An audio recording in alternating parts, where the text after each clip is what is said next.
I'm Ryan Ernst, and this is my Mighty Mouse kit for Modo.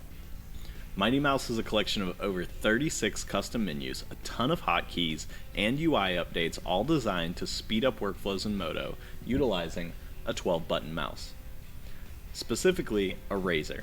Now I know what you're thinking. A 12-button mouse is crazy, but I honestly believe it's the best way to use Modo. That's why I'm putting my money where my mouth is. I'll be giving away this brand new Razer Naga Trinity to one customer that buys my kit in the next 2 weeks. I will ship it anywhere in the world because I want you to try it out. I truly believe that if you get used to this, it will exponentially speed you up and make your life better as a 3D production artist. I switched to one of these years ago, and I started mapping my most used tools to pie menus. Over the years, I've learned a lot, and I've kept adding. This is the culmination of all of my work. I've been a 3D production artist specializing in Modo for the last 5 years, and I've used all that time in Modo to trim the fat off of my workflows. So I hope that you'll give this a chance. Stick with me while we break these features down. First up, row 1. One thing that's important to remember when using a 12-button mouse is that the numbers on the side of the mouse correlate directly to the number keys at the top of your keyboard. That's 1 through 10, minus, and plus on the end.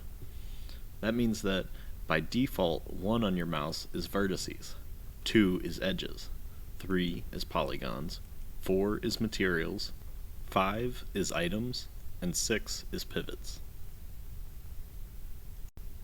Alright, so far, we're still default. Also by default, we've still got Alt 1 to convert to vertices, Alt 2 to convert to edges, and Alt 3 to convert to polygons.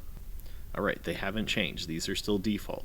And because they're still default, I would recommend steering clear of the keyboard while you're learning to use the mouse. This is so that you build up some muscle memory, and it's going to make the process of you learning the rest of these a lot faster in the long run. Okay, after the default keys, we've got Shift 1, 2, and 3. These are your mesh creation pie menus. I use a lot of pie menus in this kit, and I like them because it cuts down on searching for buttons with your eyes, and that task gets handled by muscle memory instead, so it's a lot faster. You're going to see a lot of pie menus in this kit.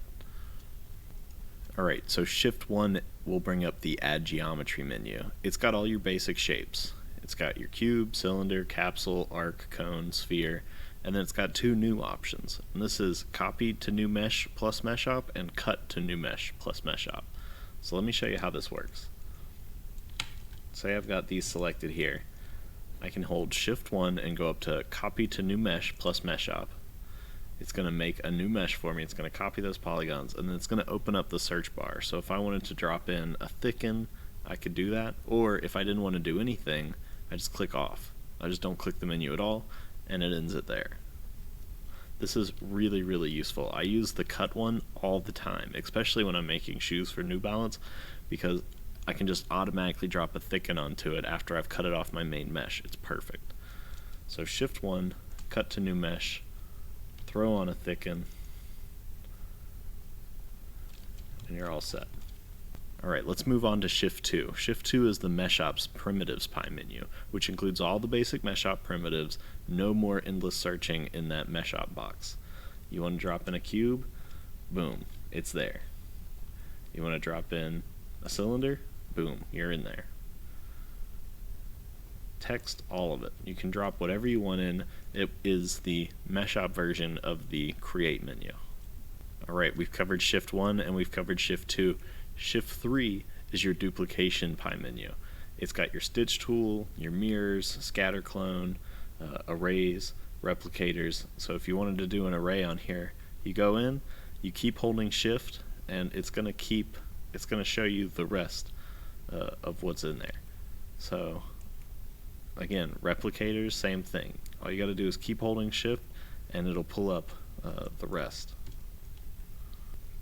Alright, what's next, you might ask? Well, longtime Modo users might already know this, but Control 1, 2, and 3 are already Modo default pie menus. This just takes those and puts them on your mouse instead.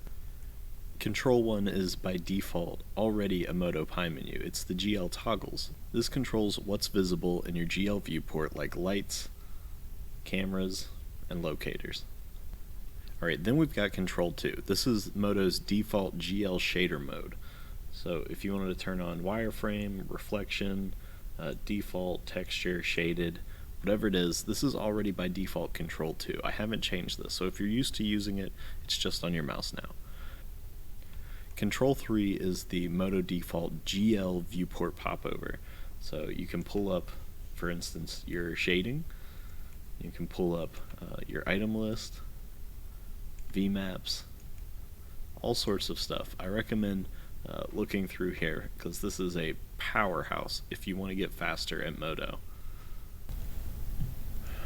Alright, next up for row 1 we've got Alt-Shift and Control-Shift 1, 2, and 3. So with these, they're going to control your entire workspace, your default Modo workspace that is. So if we start off with Alt-Shift 1, this controls the left-hand view. So it's got all the same properties as the one up here, except it's on your mouse instead. If you want to close back up a view, you just go to the same one that you're already on. Then we've got Alt-Shift 2, which is your main Modo window here. So if you want to control that, again, same controls as up top, but on your mouse now. Then we've got Alt-Shift 3, which controls the bottom viewport here. Easily open up your presets, schematic view, graph editor, whatever you need just with the touch of your thumb. Moving on to Control-Shift. Control-Shift 1, 2, and 3 also control your viewports in different ways. So Control-Shift 1 is actually your toolbox on the left-hand side. So if you want to quickly switch over to your UV toolbox, topology, brush, any of those, you can do that now just with the touch of your thumb. Alright, Control-Shift 2 is going to be our background and mesh display properties. So this is where I can change my active style. I can make inactive invisible or vice versa. And then I can make inactive same as active. I can also control my inactive style if I want. And I can control any of the rest of these properties that you see here, the vertice settings, the wireframe overlay, the weight values. It's a really useful pie menu. I particularly use probably inactive and visible the most on here. It's really easy to just quickly unclutter your screen and focus in on what you're modeling. Alright, Control-Shift 3 is the layout switcher for the right side. So if you want to open up your mesh ops or properties, you can do that from here. It's also got the image clips, render passes, presets, everything that's up top, and then I've added a couple of things too. So on here, you've also got control over your toolbox visibility over on the left. It's a nice little easy toggle. You've got collapse far right panel, which is all of your settings and everything here. These are super useful if you're trying to declutter your layout, especially if you're on a smaller screen and you want to be able to quickly open and close your different layouts and arrange your windows the way that you want without having to go through and click all the different buttons. Alright, stick with me in the next video when we go over row number 2 with the modeling menus, mesh op menus, and option menus, including drop actions, fall offs, and action centers. I'll see you there.